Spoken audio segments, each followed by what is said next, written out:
2018 के सेशन में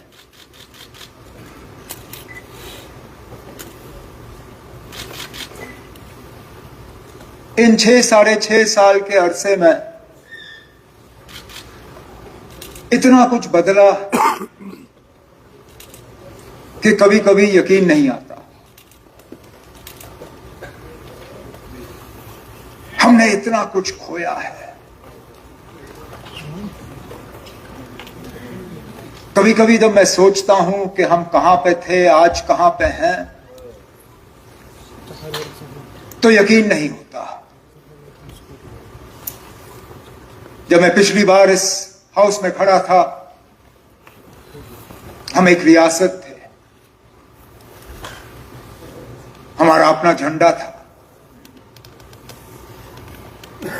अपनी कॉन्स्टिट्यूशन, आईन। इस मुल्क में हमारा एक हमारी अलग हैसियत थी, अलग मुकाम था। वो सारा कुछ हमसे लिया गया। लेकिन जहां पे मुझे इस बात का अफसोस है और रहेगा कि हमने कितना कुछ खोया है, उसके साथ साथ मुझे इस बात का भी एहसास है कि मेरे अंदर एक जोश, एक जज्बा कि इस कुर्सी पे मेरे लिए जितना भी वक्त अल्लाह ताला ने मुकर्रर किया हो, मैं उसका एक दिन भी जाया होने नहीं दूंगा। जम्मू कश्मीर के आवाम के लिए कुछ हासिल करके रहूंगा और करके बिना रुकूंगा नहीं।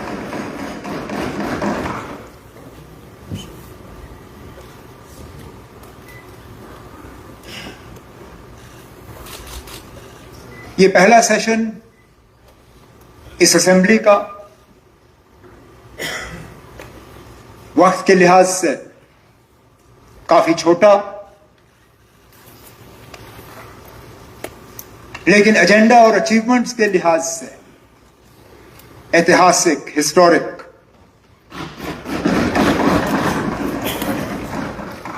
मैं सबसे पहले तो जम्मू कश्मीर के तमाम वोटरों का शुक्रगुजार हूं जिन्होंने बढ़ चढ़ के इस इलेक्शन में हिस्सा लिया, चाहे हमारे लिए वोट दिए, चाहे किसी और जमात के लिए वोट दिए,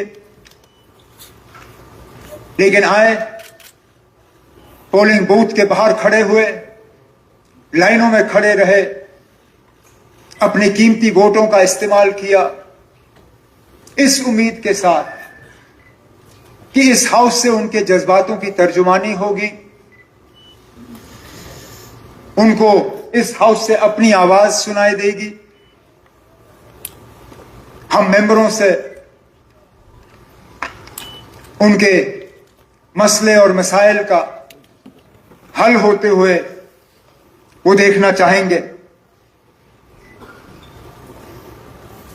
मैंने पहले दिन से कहा कि असेंबली जम्मू कश्मीर के आवाम की असेंबली है, यह हुकूमत जम्मू कश्मीर के लोगों की हुकूमत है। बेशक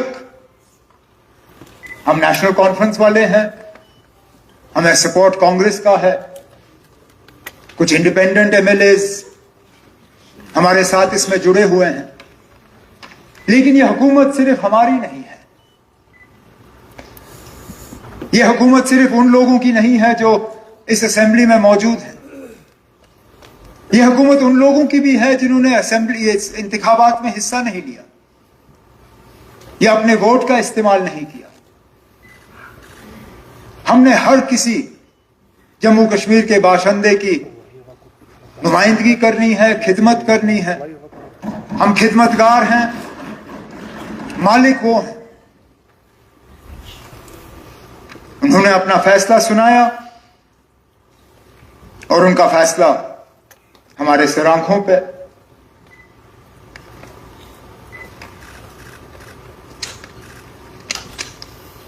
शायद बहुत लोग ये उम्मीद नहीं कर रहे थे कि इलेक्शन होंगे।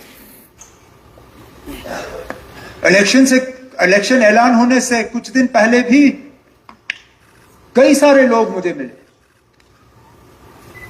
जिन्होंने कहा ना ये कोई ना कोई बहाना बना के इलेक्शन टाल देंगे, नहीं होने देंगे इलेक्शन।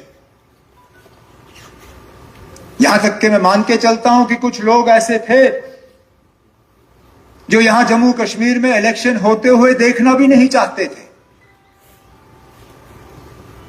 जिनको शायद लग रहा था कि किसी भी हाल में यहां इलेक्शन नहीं होंगे। कभी कभी ऐसा लगता है कि कोई तैयारी नहीं थी कि कभी दोबारा यहां जम्मू कश्मीर में एक लोगों की चुनी हुई असेंबली होगी। मुझे आज भी याद है मुझे कितना दुख हुआ था जब टीवी पे मैं एक प्रोग्राम देख रहा था और मैंने जब वो सेट देखा, मैंने कहा ये तो बहुत जाना पहचाना लगता है।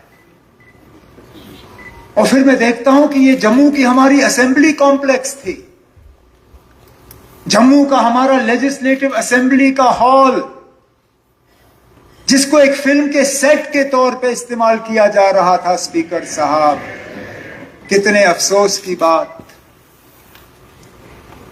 जब हुकूमत को डॉक्यूमेंट स्कैनिंग का सिलसिला करना था, उनको और कोई जगह नहीं मिली। जम्मू का हमारा असेंबली कॉम्प्लेक्स उनके हवाले किया गया। जिस कुर्सी पे आप बैठे हैं, जिस कुर्सी पे हमारे सेक्रेटरी साहब बैठे हैं, जिन कुर्सियों पे हमारे मेंबर बैठे हैं, वहां पे लोग टेबलों पे पैर ऊपर किए हुए पता नहीं क्या काम किए जा रहे थे, शायद ये सोचते हुए कि ये गए, नहीं आएंगे फिर। लेकिन अल्लाह ताला का करना देखिए, इलेक्शन हुए, नतीजे आए और ऑनरेबल मेंबर्स जो हैं उन्होंने अपनी जगह इस हाउस में वापस ली। वक्त भी कैसे बदलता है स्पीकर साहब। ये जो हमारे ये नई टेक्नोलॉजी है ना, ये भी कभी कभार अजीब चीजें कर देती है। इन फोन में एक आदत है, ये पुरानी तस्वीरें आपको याददाश्त के तौर पे जो है सुबह सुबह वो स्क्रीन पे आ जाते हैं कि 1 साल पहले आप ये कर रहे थे, 2 साल पहले आप ये कर रहे थे। आज सुबह भी मेरे फोन ने यही किया, कहा कि 5 साल पहले आप ये कर रहे थे। और मैंने जब तस्वीर देखी, मैंने अपने आप को पहचाना नहीं। दाढ़ी थी, जम्मू कश्मीर रियासत का गेस्ट हाउस में मैं मेहमान बना हुआ था, अपनी मर्जी से नहीं। हमारे कई सारे साथी यहां SKICC में बैठे हुए थे, वो भी अपनी मर्जी से नहीं। बर्फ पड़ी हुई थी, आज तो सूखा है, 5 साल पहले इसी दिन जबरदस्त बर्फ पड़ी थी। और हमें बेइज्जत करने की कोई कसर बाकी नहीं रखी गई थी उस वक्त।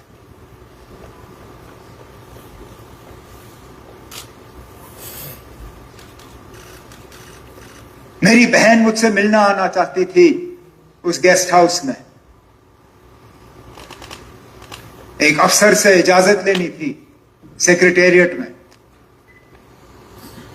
बाहर वाले गेट से उनको उतरवा के उनके जेब बैग सारा खाली करवा के फिर छोड़िए ना, वो हालात ही ऐसे थे, कोई नहीं। और फिर भटकते भटकते वो सेक्रेटेरिएट में दरवाजे खटखटाते रही, क्योंकि कोई बताने के लिए तैयार नहीं था कि वो अफसर जिसने इजाजत देनी है वो बैठता कहां पर है। मेरे साथी जो SKICC से MLA हॉस्टल शिफ्ट हुए, इनके साथ ऑनरेबल मेंबर तनवीर सादिक साहब के छोटे से बच्चे को तक उसके डायपर की तलाशी। सजाद लोन साहब यहां बैठे नहीं हैं। किस तरह उनके सामान को खोल खोल के एक एक चीज को वहां सिर्फ और सिर्फ बेइज्जत करने के लिए। आखिरकार हमारी खता क्या थी? क्या हमने मुल्क के झंडे को यहां कायम और दायम रखा? क्या हमने यह कहा कि जो जम्मू कश्मीर के लिए होगा इस आईन के दायरे में होगा? हमने इलेक्शन लड़े। और क्या खता थी हमारी? खुदा ना खास्ता मुल्क के खिलाफ हमने कोई बगावत नहीं की, लेकिन वो दौर कुछ और था। चलिए, जैसे कहते हैं, रात गई बात गई, वो दिन भी गया।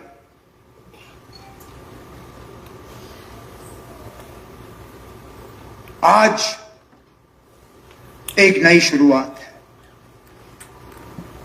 इसलिए जिन चीजों का मैंने अभी जिक्र किया, शायद दोबारा कभी करूंगा नहीं। क्यों? जरूरत नहीं होगी। मैं उन लोगों में से नहीं हूं जो हमेशा पीछे मुड़ के देखे। मेरी नजर आगे की तरफ है। मेरी नजर पीछे की तरफ नहीं, मंजिल की तरफ है। और इंशाल्लाह तेजी से मंजिल की तरफ चलता रहूंगा। मैं अगर खड़ा हूं आज यहां, तो एलजी साहब का, ऑनरेबल लेफ्टिनेंट गवर्नर साहब का शुक्रिया करने के लिए, जो खुतबा उन्होंने यहां इस हाउस के सामने पेश किया। हम चाहते थे कि तफसीलन एक बहस हो, एक डिस्कशन हो, जिसमें हर तरफ से ऑनरेबल मेंबरान हिस्सा लें, अपनी बात सामने रखें। हम चाहते थे कि जो ऑनरेबल लेफ्टिनेंट गवर्नर साहब की तरफ से अगले साल का एजेंडा रखा गया, हमारे मैनिफेस्टो के हवाले से, हमारे जो लोगों के साथ किए गए वादे हैं उसके हवाले से, उस पर बात हो। हम चाहते थे कि लेफ्टिनेंट गवर्नर साहब के खुतबे में जो खासकर कॉन्स्टिट्यूशनल सेफ गार्ड्स के हवाले से जिन्होंने जिक्र किया, जो रेस्टोरेशन ऑफ स्टेटहुड के हवाले से जिक्र किया, मैं चाहता था कि उस तरफ जो हमारे ऑपोजिशन के मेंबरान हैं, मैं उनसे सुनना चाहता था कि चलिए, कॉन्स्टिट्यूशनल सेफ गार्ड्स उनको नहीं चाहिए, पता नहीं क्यों नहीं चाहते हैं वो। स्टेटहुड पे मैं उनसे सुनना चाहता था कि उनकी क्या सोच है, क्या इरादे हैं उनके। लेकिन बहस के बजाय यहां हमें ड्रामा को देखने को मिला। कोई कुर्सी पे खड़ा, कोई टेबल पे खड़ा, कोई यहां हमारे रिपोर्टर्स के टेबल पे, तो कुछों ने तो सेक्रेटरी साहब के टेबल को भी नहीं छोड़ा। मैं अपनी जगह मान के चलता हूं कि वोटर इन चीजों को पसंद नहीं करता, और मेरा तजुर्बा रहा है कि हुकूमत के लिए सबसे आसान काम तब होता है जब हाउस में शोर होता है, क्योंकि हम जवाबदेह बनते नहीं हैं। मैं जब मरकज में वाजपेयी साहब की हुकूमत में वजीर था, मैं बेसब्री से उस दिन हाउस में शोर का इंतजार करता था जिस दिन मुझे सवाल के जवाब देने होते थे।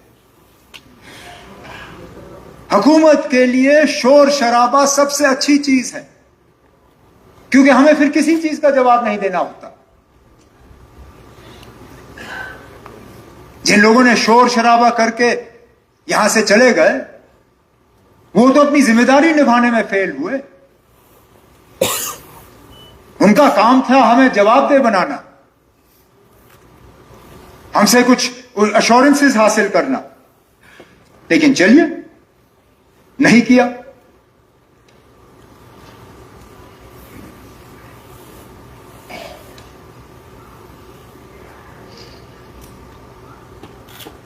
स्पीकर साहब, पिछली बार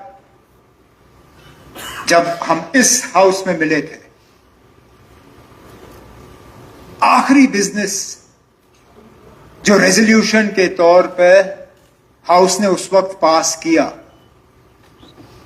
मुझे और मेरे कुछ साथियों को अच्छी तरह से याद होगा।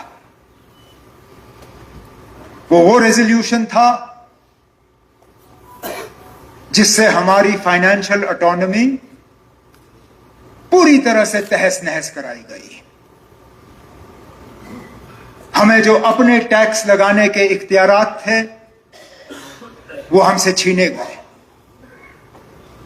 हमें जीएसटी का वो निजाम जो है हमारे ऊपर ठोसा गया। हमने चीखा चिल्लाया, एहतजाज किया, शोर किया। मैं उस वक्त उस तरफ था, बहुत कोशिश की कि ना हो। मेरे कुछ साथी जो यहां मेरे साथ बैठे हैं, हमने टेबल थपथपाए, जितना हमसे हो सका हमने किया, क्योंकि हम जानते थे इसका नतीजा क्या होगा। और इसका नतीजा आखिरकार 5 अगस्त 2019 ही निकला, जिसमें जो बचा कचा था वो भी हमसे लिया गया। आज जो लोग यहां रेजोल्यूशन के हवाले से बात करते हैं और बैनर और पोस्टर उठाते हैं, उनको तो पहले अपने गिरेबान में झांक के देखना चाहिए कि उन्होंने यहां इस हाउस में क्या किया था जब वो पिछली बार यहां पे थे। बड़ा आसान है 370 के हवाले से अब बात करना। जब बचाने का मौका था तब क्या किया, जब रोकने का मौका था तब क्या किया। तब तो मिली भगत थी इन लोगों के साथ। तब तो हुकूमत चलाने के लिए ये कॉम्प्रोमाइज लफ्ज इस्तेमाल करते हैं। कॉम्प्रोमाइज करना कोई इनसे सीखे। कब कॉम्प्रोमाइज नहीं किया इन्होंने। चलिए पहली मर्तबा अल्लाह मगफरत करे उन्हें, मुफ्ती मोहम्मद सैयद साहब को, उनके पास कोई चारा नहीं था तो कर दिया इन लोगों के साथ अलायंस।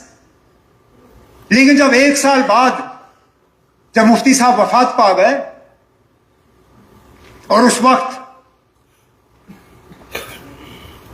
पीडीपी के तरफ से दोबारा कुछ डिमांड्स जो हैं, शराइत रखे गए थे मरकज की हुकूमत के सामने कि हमें और कॉन्फिडेंस बिल्डिंग मेजर्स चाहिए, हमें एजेंडा ऑफ अलायंस प्लस कुछ और चाहिए।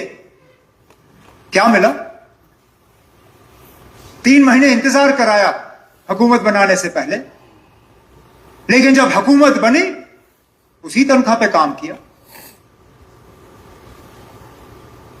तो कॉम्प्रोमाइज आप हमें मत सिखाइए ना।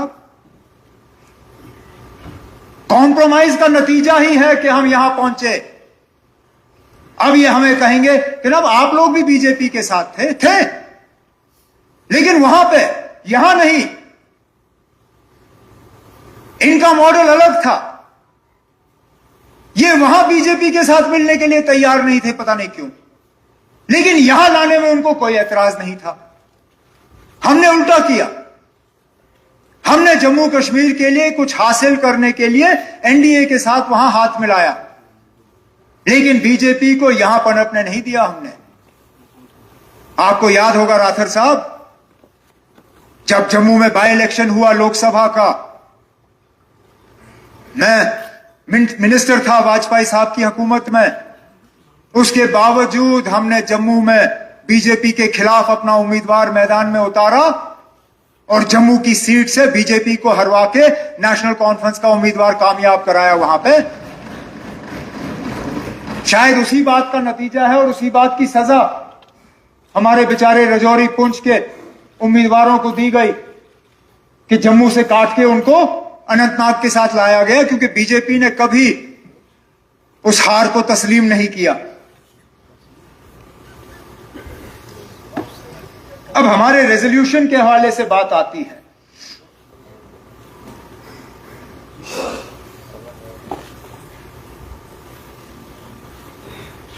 कहते हैं कि this resolution is a compromise. कहां का कॉम्प्रोमाइज था? पहले दिन तो इसी रेजोल्यूशन को लेके ये सब टेबल थपथपा रहे थे। चलिए, अगर उस वक्त माहौल में और गर्मी में एहसास नहीं हुआ। 10-15 मिनट के बाद तो पढ़ा होगा। मुझे गले लगने आए मेरे चेंबर में, मुझे शुक्रिया और मुबारक किया। तब तक तो पढ़ा होगा। मैं मानता हूं जब यहां हाथ में हिला रहे थे तब शायद पढ़ा नहीं था, लेकिन हाउस एडजर्न होने के बाद जब बाहर आए तब तक तो पढ़ लिया होता। लेकिन मुझे गले लगे, मुझे मुबारकबाद किया, कहा कि ये हिस्टोरिक है। पता नहीं 10-15 मिनट में हिस्टोरिक कॉम्प्रोमाइज कैसे बना। जब ऐसा रेजोल्यूशन लाना जो फटाफट मरकज रद्दी की टोकरी में फेंके, ये तो कोई भी बेवकूफ कर सकता है। इसमें कौन सी अकलमंदी है। मैं अभी 2 जुमले कागज पे लिख लूंगा, आपसे पढ़वा लूंगा, 5 मिनट नहीं लगेंगे ना उसको नजरअंदाज करने में।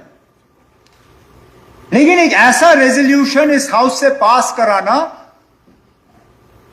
जिससे लोगों के जज्बातों की तर्जुमानी हो पाए, जिससे कि दुनिया को यह पता चले कि 5 अगस्त 2019 के फैसले में हमारी राय नहीं ली गई, हमारी मंजूरी इसमें शामिल नहीं थी, और हम चाहते हैं कि जम्मू कश्मीर को अपना खसूसी दर्जा वापस मिले, और वो रेजोल्यूशन फौरी तौर मरकज से रिजेक्ट हो ना पाए।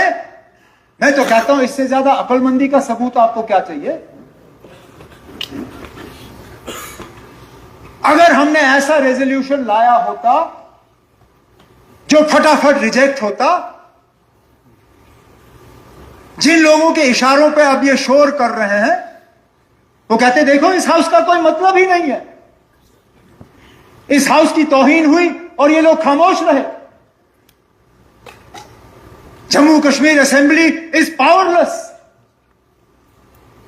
बेहतर है ये लोग घर जाके बैठे, इनका कोई मतलब ही नहीं।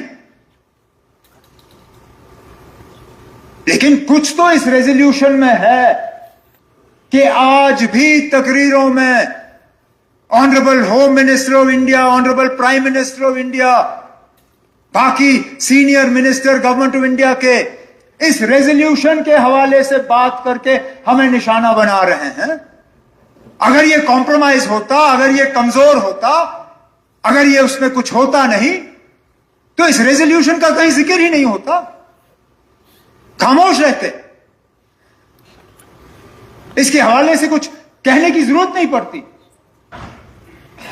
उनका जिक्र करना ही इस बात का सबूत है कि जम्मू कश्मीर लेजिस्लेटिव असेंबली ने जो करारदाद, जो रेजोल्यूशन यहां से पास किया है वो वाकई एक हिस्टोरिक रेजोल्यूशन है।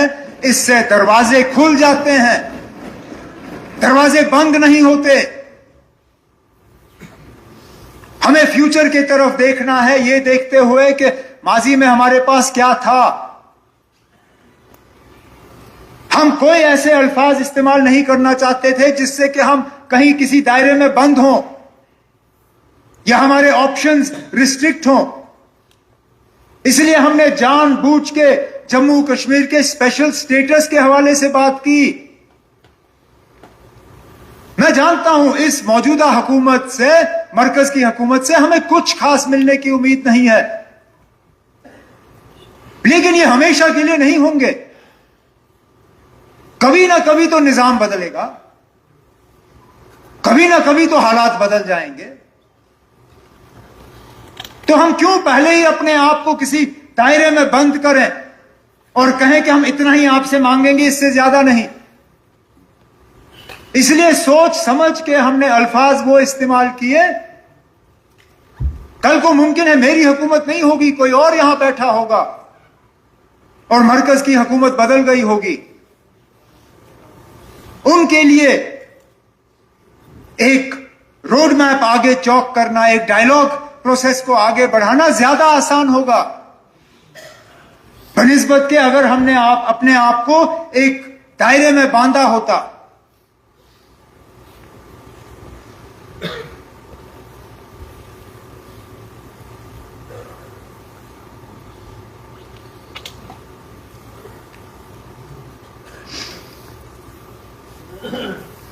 इस रेजोल्यूशन के पास होने के बाद मुझे एक और बात का एहसास हुआ, जिस बात की मुझे खुशी है। लोगों को अपनी आवाज वापस मिल गई है, लोग बात कर पा रहे हैं।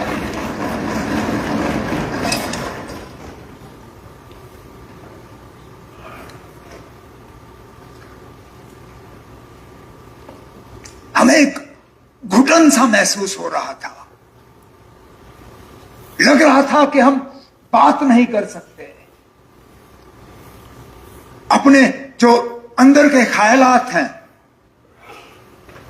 उनको हम बाहर ला नहीं सकते। ऐसा लगता है जैसे लोगों के कंधों के ऊपर एक जो बोझ था, एक दबाव था, वो उठ गया है।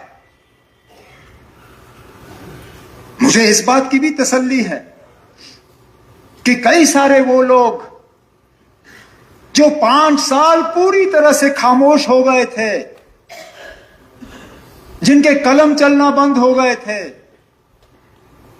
जिनके कंप्यूटर के कीबोर्डों पे जंग लग गया था, जो सोशल मीडिया को भूल गए थे, आज अचानक उनको भी अपनी आवाज जो है दोबारा बहाल करने का एक मौका मिल रहा है। पिछले 5 साल तक क्या वजह थी कि वो बोल नहीं पाए, मैं इसमें कह नहीं सकता, लेकिन अच्छी बात है कि आज कम से कम वो अपने आप को इतना मतलब आजाद महसूस करते हैं कि वो खुल के अब अपनी बात जो है सामने लाते हैं। और जमहूरियत का एक बहुत बड़ा हिस्सा फ्रीडम ऑफ स्पीच है, बोलने की आजादी। अब इसमें आगे और हमें ज्यादा जाना होगा, मैं थोड़ी देर के बाद उस पर भी आ जाऊंगा।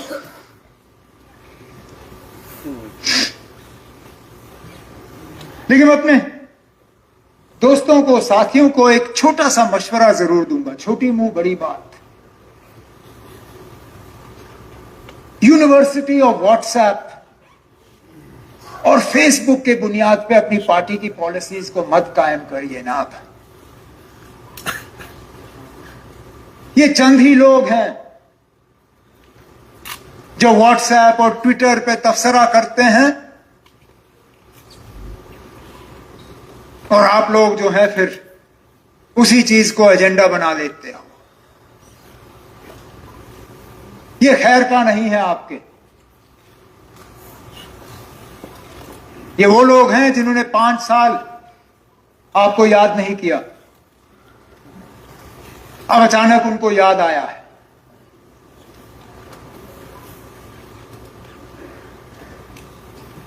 मुझे शक है, बाकी हकीकत क्या है वो यही बेहतर जानते हैं। इस रेजोल्यूशन पे भी जो तब्दीली आई इनके सोच में, वो इसी यूनिवर्सिटी ऑफ व्हाट्सएप का नतीजा है। यही 1-2 फेसबुक पे लिखने वालों के कमेंट्स का नतीजा है। अल्लाह का शुक्र है, मैं ट्विटर पर लिखता बहुत कुछ हूं लेकिन पढ़ता बिल्कुल नहीं हूं। फेसबुक देखने की मुझे बिल्कुल आदत नहीं है, और व्हाट्सएप के हवाले से मैं कभी अपने वालिद साहब से सुनता हूं, बाकी और नहीं। तो मैं तो कम से कम जम्मू कश्मीर के आवाम को यह यकीन दिलाना चाहूंगा कि हमारा एजेंडा कोई व्हाट्सएप, ट्विटर, फेसबुक वाले तय नहीं करेंगे। हमारा एजेंडा जम्मू कश्मीर की आवाम तय करेगी।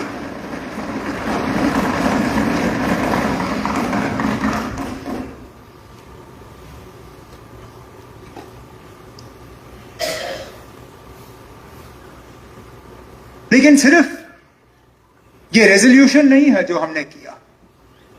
बेशक हमें अभी महीना भी नहीं हुआ है, लेकिन यहां खासकर जो विंटर जोन है, कश्मीर, पीर पंचाल का हिस्सा, चिनाब का हिस्सा, वहां के बच्चों का, बच्चियों का, पेरेंट्स की एक बहुत बड़ी मांग थी कि इम्तिहान का टाइम टेबल जो है वो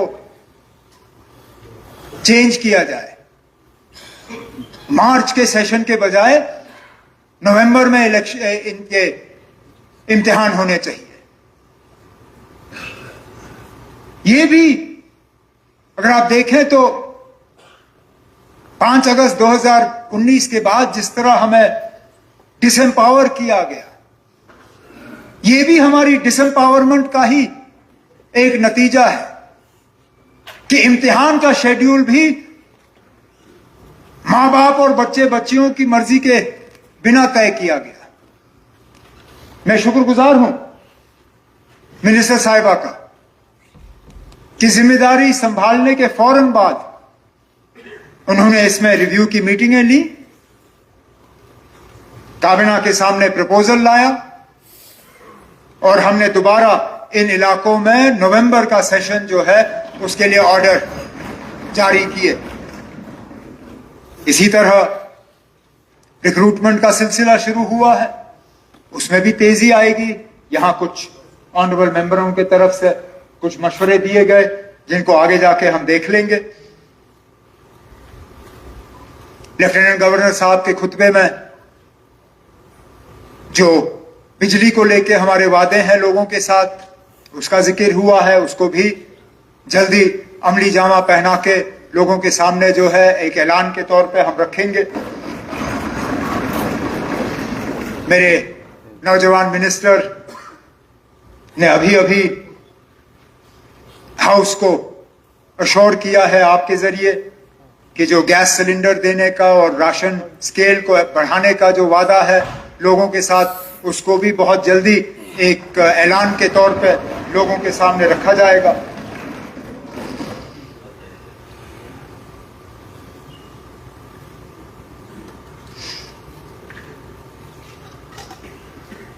स्पीकर साहब, हम एक यूनियन टेरिटरी है।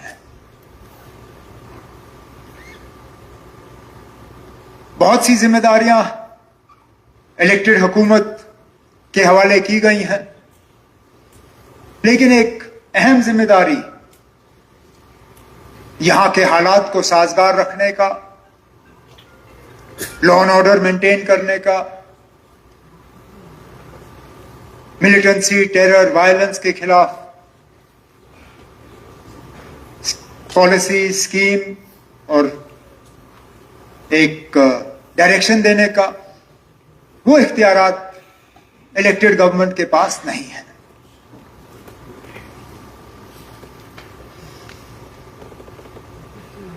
लेकिन हालात एक वैक्यूम में नॉर्मलाइज नहीं किए जा सकते। इलेक्टेड गवर्नमेंट और लेफ्टिनेंट गवर्नर साहब के एडमिनिस्ट्रेशन का इस मामले में करीबी तालमेल है। किसी को भी इस शक में नहीं रहना चाहिए कि इलेक्टेड गवर्नमेंट और पुलिस के दरमियान किसी तरह की रसाकशी है या किसी तरह का कंफ्यूजन है। मैं पुलिस, बिलखसूस अपने जम्मू कश्मीर पुलिस, बल्कि यहां बाकी जो सेंट्रल फोर्सेस हैं और जो सिक्योरिटी के बाकी फोर्सेस हैं, उनको अश्योर करना चाहता हूं कि हालात को नॉर्मल रखने में और यहां अमन कायम करने में हमारी हुकूमत पूरी तरह से उनके साथ खड़ी है।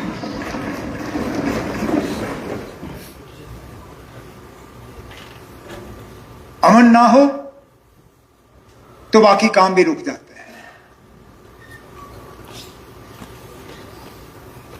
मुझसे बेहतर तो आप ये जानते हैं,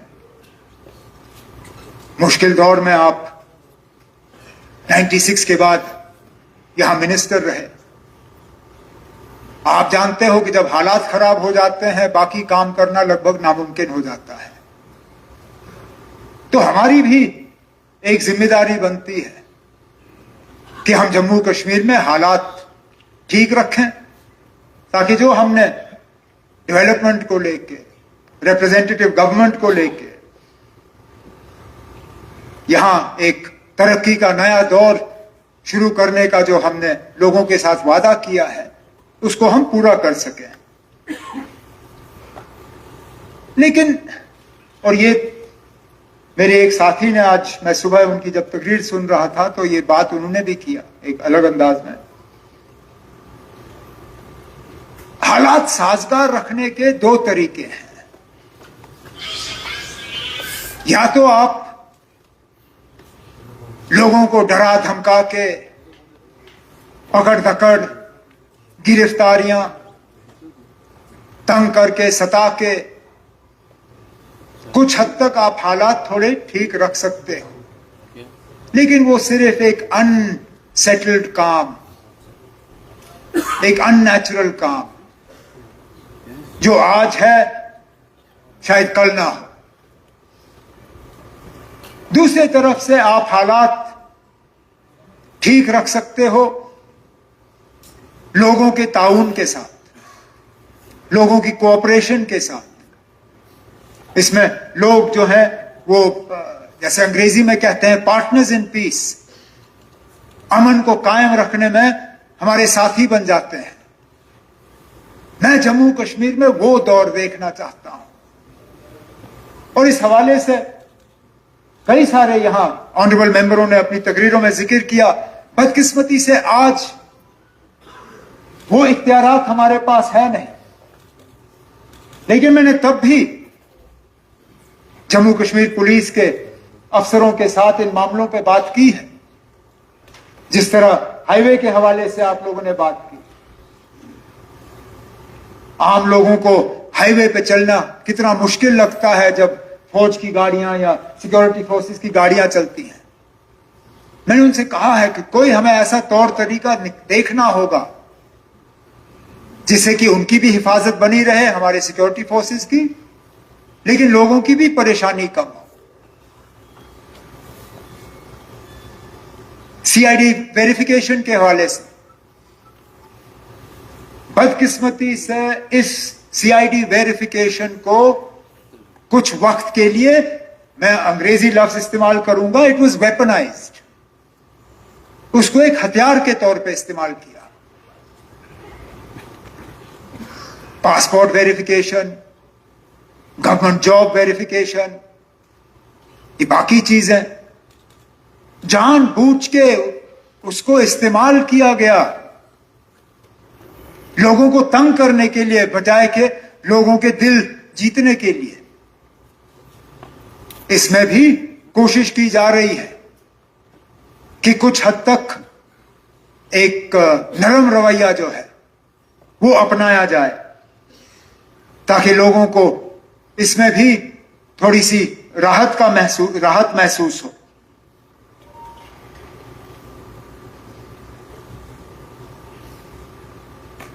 गिरफ्तारियों के सिलसिले में भी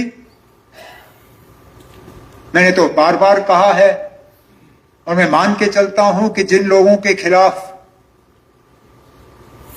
सीरियस केसेस दर्ज नहीं किए गए हैं या जिनके खिलाफ चार्जेस फ्रेम नहीं हुए, उनके बारे में हुकूमत को सोचना चाहिए, लेकिन वो हमारे दायरे इख्तियार में है नहीं। इंशाल्लाह होगा, और जब होगा तो जरूर इस पे और तेजी से हम अमल करेंगे। स्पीकर साहब, ये वो असेंबली नहीं है जो असेंबली हम चाहते हैं।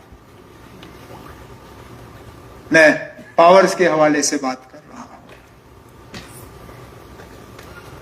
ये वो असेंबली नहीं है जो हम चाहते हैं, ये वो असेंबली नहीं है जिस असेंबली का हम हक रखते हैं, लेकिन ये असेंबली वो जरिया है वहां तक पहुंचने का। जम्मू कश्मीर दोबारा रियासत बने और एक फुल फ्लेज रियासत बने, कोई मतलब ये क्या कहते हैं वो हाइब्रिड मॉडल, वो नहीं। उसका तो वादा जम्मू कश्मीर के लोगों के साथ मुल्क के वजीर आजम साहब ने किया है, बार बार कहा है कि जम्मू कश्मीर को रियासत का दर्जा जो है वो वापस मिलेगा। मैं लेफ्टिनेंट गवर्नर साहब का शुक्रगुजार हूं कैबिनेट ने जो रेजोल्यूशन पास किया, जो एलजी साहब ने फिर हमें वापस किया, उसको मैं दिल्ली ले गया। मैंने उसकी कॉपी वजीर आजम साहब को सौंपी, उसके साथ अपना डीओ लेटर जोड़ा।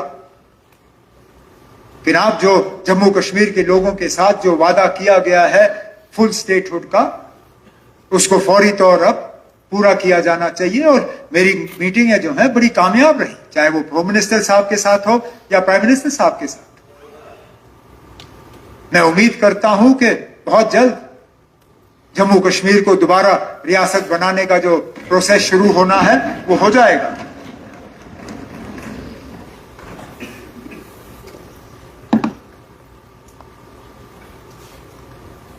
मेरी दिल्ली की मीटिंगों को लेके कुछ लोगों ने मजाक भी उड़ाया।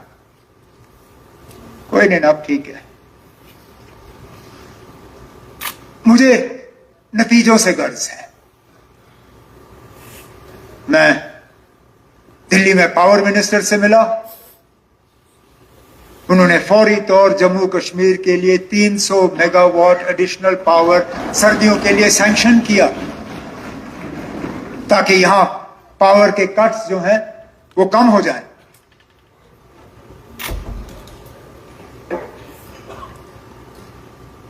मैं ऑनरेबल सरफेस ट्रांसपोर्ट मिनिस्टर साहब से मिला। बाकी हाईवेज के हवाले से जब वो आएंगे वो खुद ऐलान करेंगे, लेकिन उन्होंने एक खसूसी फाइनेंशियल पैकेज बजट से हटकर हमें स्टेट सेक्टर में ब्रिजेस को कंप्लीट करने के लिए दिया है, जिसका हम इस्तेमाल करेंगे। अब इसी तरह मेरा इरादा है ऑनरेबल फाइनेंस मिनिस्टर साहिबा से मिलने का और बाकी से, ताकि जितना हम जम्मू कश्मीर के लिए फिलहाल हासिल कर सकें हम कर लें।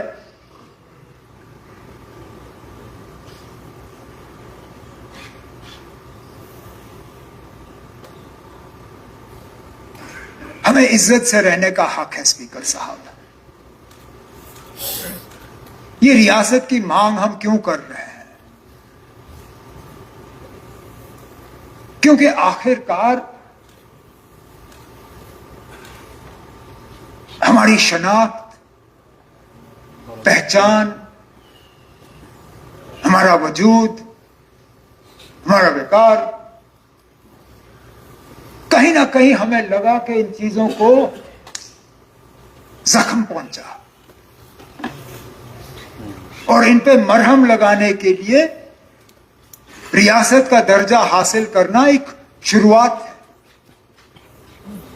लेकिन इसके साथ साथ बाकी रियासतों की तरह हमारी जमीन पे हमारा अपना हक होना चाहिए, हमारे रोजगार पे हमारा अपना हक होना चाहिए, हमारी रिसोर्सेज पे हमारा अपना हक होना चाहिए।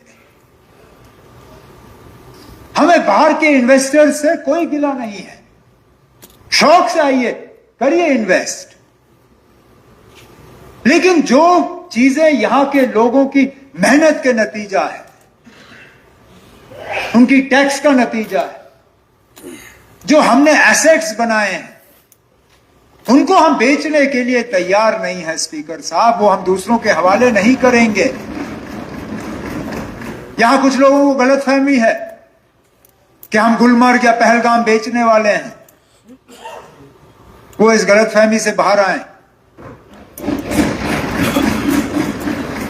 हम अपने क्राउन जूल्स, अपने एसेट्स को बेचने के लिए तैयार नहीं है। आप बाहर से आके यहां इन्वेस्ट करना चाहें, नया बनाना चाहें, शौक से करिए। लेकिन अगर आपको यह लगता है कि हमारी बनाई हुई चीजें आप सस्ती कीमत पे खरीद के खुद अमीर हो जाएं और हमारे लोग जो हैं वो बेरोजगार बने, वो गरीब रहें, उस बात की इजाजत जो है हम कभी नहीं देंगे स्पीकर साहब, ये मैं आपको यकीन दिलाता हूं।